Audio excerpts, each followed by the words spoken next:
my parents were certainly not musical, nor were, as far as I'm aware, either of my two elder siblings. They,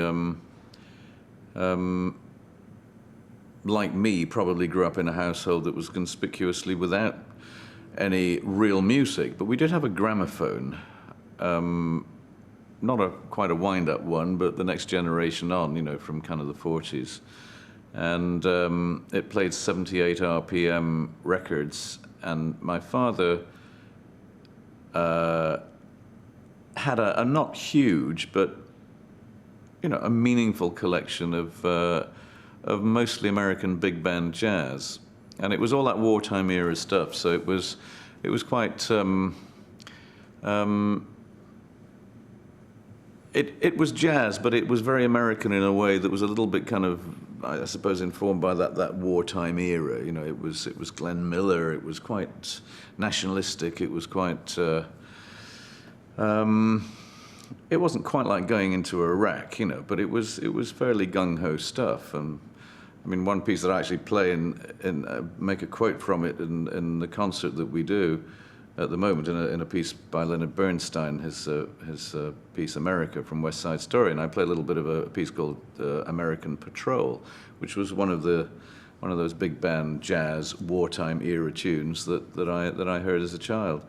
So that was my only knowledge of music in terms of recorded music as a child growing up, 6, 7, 8 years old. And it was only when I was about 11 years old that I heard Elvis Presley. Or maybe I was about 9 or 10. It was just as soon as Elvis began. And we heard about him over in the UK, and we heard about rock and roll, and we heard about Bill Haley and the Comets. And I decided pretty early on that I really, really didn't like Elvis, who just seemed to me a showbiz kind of guy, kind of cabaret sort of fella. Always something about his personality. He was too pleased with himself. I never liked Elvis at all. For pretty much the same reason I never much liked Paul McCartney either. I wasn't a big Beatles fan. I kind of liked things that were a bit more... I like grumpy people. So I like grumpy people who know how to laugh. So I like most of the kind of black American blues I heard as a teenager, particularly country blues, acoustic music.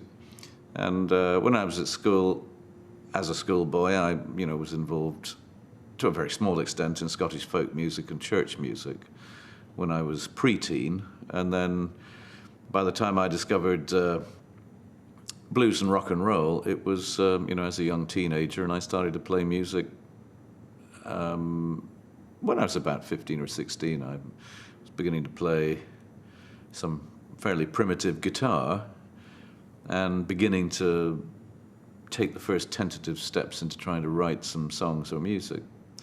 And I played guitar and fiddled about a bit until I was 18 or maybe 19 when I first heard Eric Clapton playing with John Mayall's Blues Breakers. And at that point, probably like many people of my era, I decided it was time to quit playing guitar and leave it to Uncle Eric, because he was just so much better than everybody else. And that's when I took up not immediately, but a couple of years later, I took up the flute when I was just 20 years old, and didn't actually start to play it until, I think, December of 1967, just 2 months before Jethro Tull became Jethro Tull. I just started to play the flute then. And so I became the flute player rather than the guitar player of a generation of people not dissimilar to me who were, I suppose, art school students, products of middle-class white society in the UK that were seduced by American blues and jazz. And some of us, I suppose, managed to infuse into our music later, if not sooner, elements of more indigenous Northern European music, i.e. folk music, church music, classical music, and so on.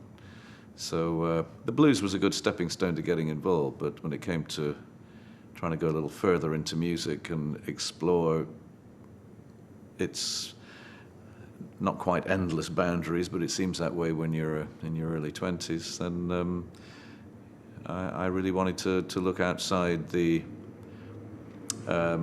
what felt to me restrictive nature of blues. It was I think blues had kind of run its course by then, although there were a few people who came along later. I mean, Robert Cray, for example. You know, most of what could be done within that form had been done. And same thing, I would argue the same thing happened with jazz too, that nearly everything that could be done and still live under the title jazz, you know, had been done by the end of the 70s with the new jazz rock school of playing, the Berklee College educated people, the Al Di Meola and all those guys that many of whom I played with. I mean, I've had the opportunity in more recent years to play with people like Al Di Meola and Anthony Jackson and Bill Evans and Victor Bailey and, you know, some of these guys who are kind of legendary from the days of the great jazz rock school that, you know, was particularly an American phenomenon in the 70s. They all seem to play with a band called Weather Report, who I didn't really know too much myself back in the 70s, but they were somewhere on the periphery of what was going on. And but only more recently did I run into these guys, and I've played with a few of them on record and sometimes in the odd concert here and there. But that's about it for me. You know, I'm a guy who plays the flute and other acoustic instruments, essentially in a band that's thought of as being a rock band, and that's my contribution to the world of music in a nutshell, is to try and keep a little corner of a rock music genre alive with influences from outside the normal rock church, which in a way it's become. Even contemporary rock bands, they're still part of what has become a very stylized form of music. Not very much has changed musically in rock music in the last 30, 40 years. Things have changed in terms of technology, and a little bit in terms of some aspects of the musicality of it. A couple of things that happen in rock music, particularly in the last 5, 6 years, that came from somewhere else. Things that I know pretty well, you know, Arab scales, certain ways of playing and introducing slight changes melodically and harmonically into rock music that weren't there 10, 15 years ago, but are there now. There's a little bit has changed, but substantially not very much. It's a pretty finite genre of music, just as jazz became so, and blues became so, and Western classical music, as we know it, is essentially most of what could be done has been done. You know, we are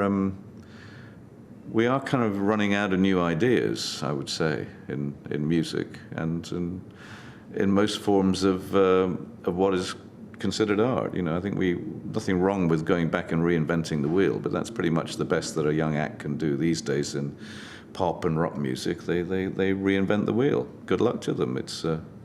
They may manage to bring some little element of newness to what they do that we haven't really heard before, but that's about all they can reasonably expect to do.